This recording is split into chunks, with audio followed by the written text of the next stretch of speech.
ವಿಲಾಸಯುತವಾಗಿ ಅಕ್ಷರಾಭ್ಯಾಸ Anjanadri school ಶೃಂಗೇರಿಯಲ್ಲಿ ನಡೆದಂಗೆ ನಡೀತು. ತುಂಬ ಖುಷಿ ಆಗ್ತಾ ಇದೆ. ಚೆನ್ನಾಗಿತ್ತು. ದೇವ್ರ ಪೂಜೆ ಎಲ್ಲ ಒಳ್ಳೆ ಗುರುಗಳನ್ನು ಕರೆಸಿದ್ರು. ಪ್ರತಿ ವರ್ಷವೂ ವಿದ್ಯಾಸಂಸ್ಥೆಯಿಂದ ಮಾಡ್ತಾರೆ ಈ ಥರ ಫಂಕ್ಷನ್ನು. ಲಾಸ್ಟ್ ಟೈಮು 3 ವರ್ಷದ ಮುಂಚೆ ನನ್ನ ಮಗನ ಸೇರಿಸಿದಾಗೂ ಇಲ್ಲೇ ನಾವು ಅಕ್ಷರಾಭ್ಯಾಸ ಮಾಡಿಸಿದ್ದು. ಈಗ ನನ್ನ ಮಗನೂ ಇಲ್ಲೇ ಹಾಕಿದ್ದೀವಿ, ನನ್ನ ಮಗನಿಗೂ ಇಲ್ಲೇ ಅಕ್ಷರಾಭ್ಯಾಸ ಮಾಡಿಸಿದ್ದು. ನಮಸ್ತೆ, ನನ್ನ ಹೆಸರು ಮೇಘ ಅಂತ.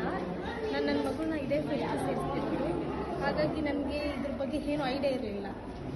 ಅಕ್ಷರ ಅಭ್ಯಾಸ ಅನ್ನೋದನ್ನ ಏನು ಅಂತ ಗುರುಗಳು ನಮಗೆ ಅರ್ಥ ಆಗೋ ಥರ ಹೇಳಿದ್ದಾರೆ. ಮತ್ತು ಅದ್ರ ಜೊತೆಗೆ ನನ್ನ ಮಕ್ಕಳಿಗೆ ಇದೇ ಫಸ್ಟ್ ಪೂಜೆ ಆಗಿದೆ.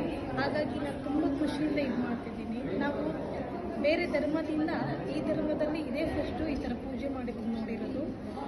ಮತ್ತು ತುಂಬ ಖುಷಿ ಆಯಿತು. ಅಕ್ಷರ ಅಭ್ಯಾಸ ಅಂತಂದರೆ ಏನು, ಮತ್ತು ಬೇರೆ ಎಲ್ಲ ಥಿಂಗ್ಸು ಯಾವ್ಯಾವ ಥರ ಇದು ಮಾಡಬೇಕು ತುಂಬ ಚೆನ್ನಾಗಿ ಅರ್ಥವಾಗಿ ಹೇಳಿಕೊಟ್ಟಿದ್ದಾರೆ. ಹಾಗಾಗಿ ನಾನು ಈ ಸಂಸ್ಥೆಗೆ ನನ್ನ ಹೃದಯಪೂರ್ವಕವಾಗಿ ಧನ್ಯವಾದವನ್ನು ತಿಳಿಸ್ತಿದ್ದೀನಿ. Thank you madam.